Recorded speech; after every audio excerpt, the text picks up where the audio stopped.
You can pretty much just paint what you're feeling, and a lot of times I can't put that into words.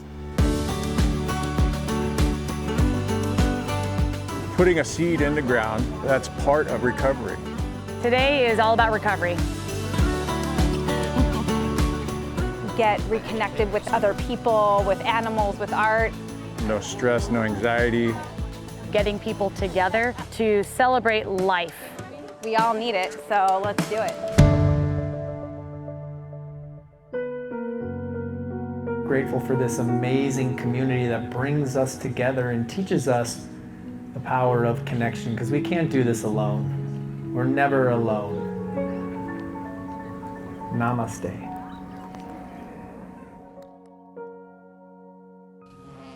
My name is Stephanie Siete. I'm the Public Information Officer for Community Bridges. I'm one of the partners here at Hunkapi Farms. Barbara Brown, put your hand up. She's the founder of CARE. And if you guys didn't know the acronym of CARE, it's Celebrate the Art of Recovery Expo. This is an ongoing month-long event because what is September? It is National Drug and Alcohol Recovery Month. So we today are here to celebrate recovery. I'd like just to give a round of applause for recovery. That people can live, survive, and thrive in recovery. You know, for those of you who don't know exactly what I do, maybe you saw some of the podcasts, and if not, I'll refer you to celebratetheartofrecovery.org. You click on watch, and you can see some of the podcasts that we've been doing. Mine was Chemicals of Concern. If you're a parent, you need to be watching that, right? What are all the drugs that are happening out in our communities? The second one, educating you about the drugs and weapons and things that are available to our youth on Snapchat. Today is about self-care, recovery, what you can do, like starting with yoga, this mindful practice. We're gonna move into some other events, some other practices today. We'll be planting seeds of recovery, painting rocks, equine therapy, and ending with a yummy, healthy lunch. You're here because recovery matters. Because you know it never ends. It's a everyday process. And we just want you to know that these resources that are here, thank you to everyone that's got a table, a booth, and a partner sponsor. Thank you guys for being here. Imagine if each and every one of you told 5 other people about recovery and resources and education, the lives that could be impacted and saved. That's really what this is all about. My name is Tara Shad, and I am the Executive Director of Hunkapi Farms, which is the land that you're sitting on right now. We offer equine-assisted psychotherapy to many folks throughout the valley, ages 3 through adult, and are really proud to be partnered with a number of recovery centers in the valley to offer equine-assisted psychotherapy for their groups. What we want to offer you while you're here is this opportunity to just really slow down, really get intimate with those thoughts that happen between situation and behavior. Notice how they shut you down or open your heart.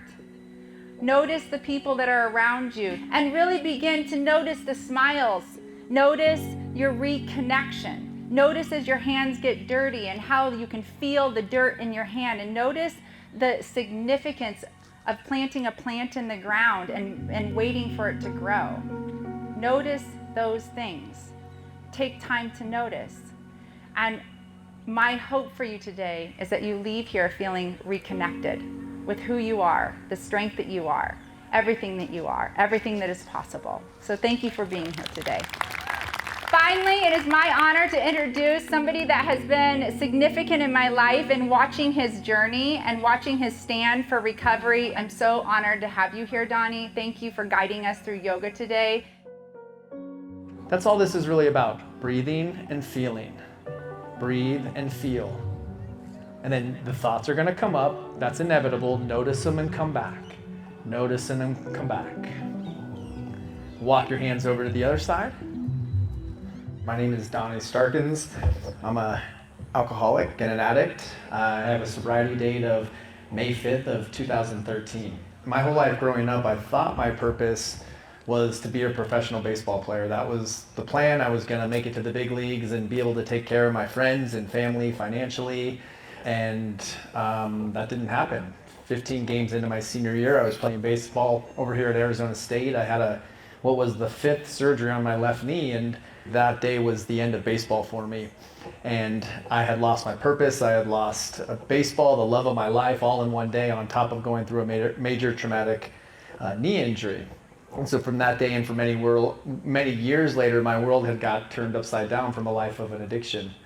And it got so bad that I ended up in rehab. And when I got into rehab, I started to get really curious, like, what happened to my life? Going from this baseball player, having everything, to now I'm a drug addict? Like, where did it all go wrong?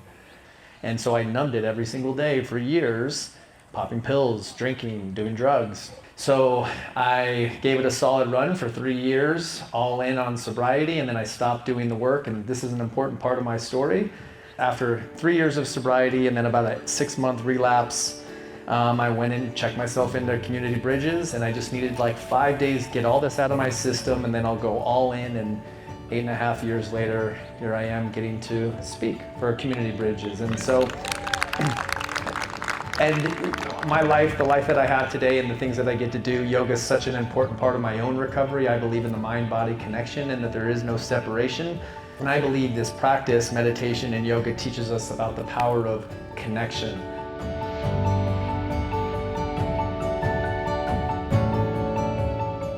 It's really important for me with my daughter to come out and enjoy time together, and to see her also see other people that have had other struggles in recovery and thriving and doing well. And she enjoyed every single activity, and she just kept on saying to me all day today how this was amazing and how she wants to continue to come and volunteer and support Stephanie and do all these wonderful things. I would say for me personally, art just distracts me from like any thoughts that I'm having, and it really helps with my self-worth, I would say. And then also just expressing myself through something else like art, and like expressing my emotions. You can pretty much just paint what you're feeling, and a lot of times I can't put that into words, so it's definitely very therapeutic for me.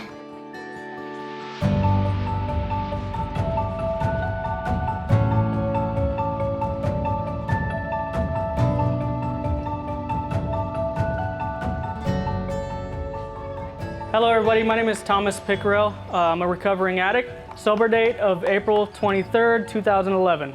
So me and my brother, we were both wards of the state. And when I was 13, my brother was 14. Kind of the significant event that threw me into my spiral was that the state found it appropriate to separate me and my brother. So they sent my brother out to Glendale and me out to Mesa.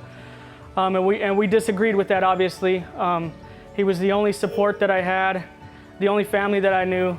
I hop on a bus from Mesa, he hops on a bus from Glendale, and we meet in the middle somewhere, and we'll just figure things out from that point. Found a bridge to stay under. It wasn't short of the first night that another individual experiencing homelessness offered up methamphetamines.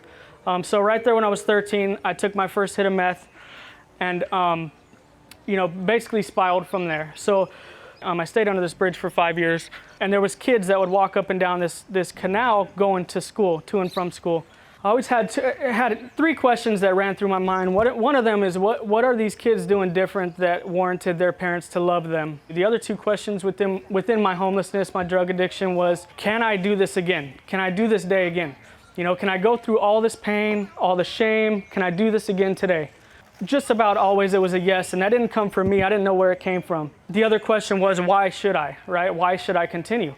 So I had never had stability. I'd never had anybody that showed any kind of caring for me when I was a child. So actually somebody had came and outreached me, right? And he first came and outreached me, gave me a sandwich and a bottle of water, told me his name. I disregarded it. He came again and just continued to meet me where I was at. He would walk right up under that bridge and say, hey, Thomas, how are you doing today? Would you like some water? Would you like some food?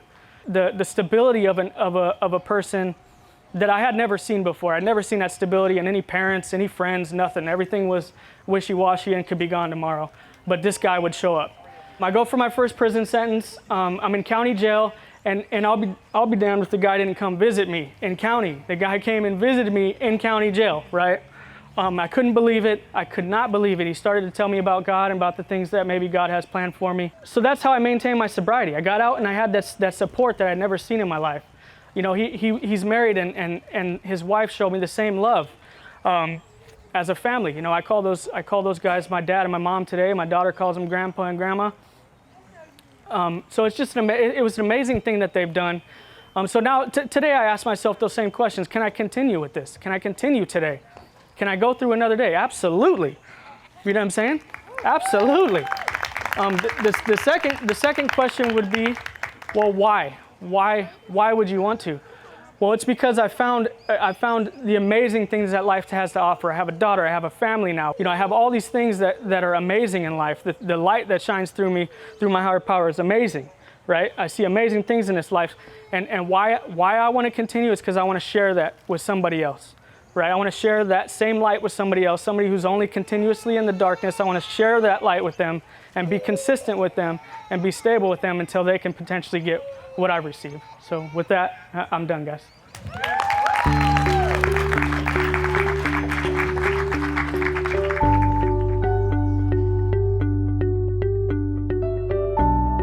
Here we are at Hunkapi Farms, and there's 32 horses among us, and we got to see a handful of them today.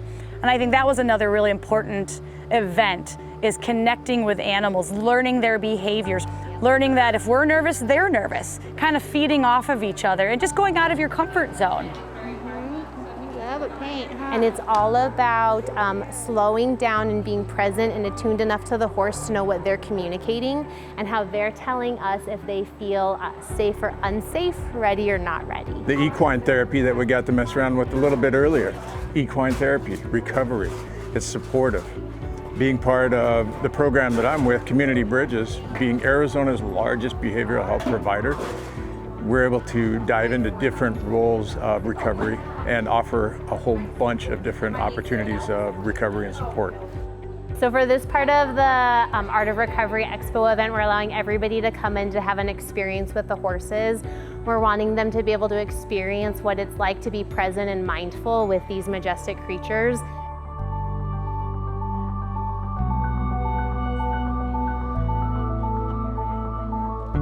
October 31st, 2018 is my sobriety date.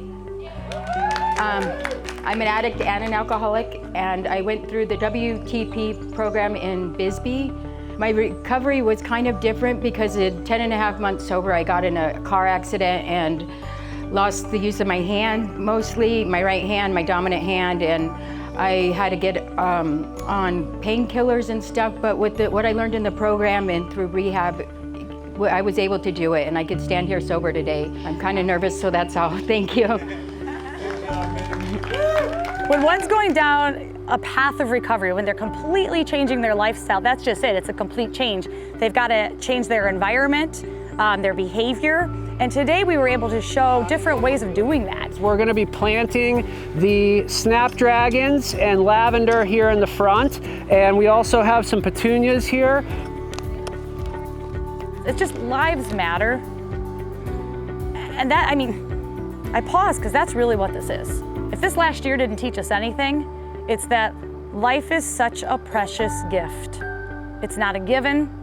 We got to enjoy the moments, and I saw a lot of people enjoying the moments today.